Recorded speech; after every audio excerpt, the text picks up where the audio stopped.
Welcome back, folks. We're going to take a look at what's growing on in the garden this week. We're going to transplant some butter crunch lettuce into the system. But before we get to that, we're going to take a look at the mini grow system and the chayote. Let's get to it. Now, after harvesting this beautiful lettuce and spring onions, I broke the system down, took it outside, and gave it a good scrub down. And now that it's back in the house, all I did was put 4 gallons of tap water, plugged it in, and letting the system run. I also planted some seeds, put in this little mini system once the seedlings get big enough.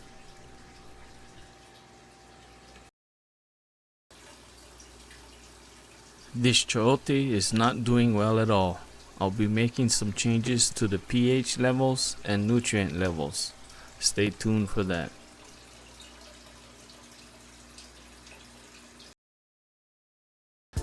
Believe it or not, folks, it's 100 degrees today outside and 79 degrees inside.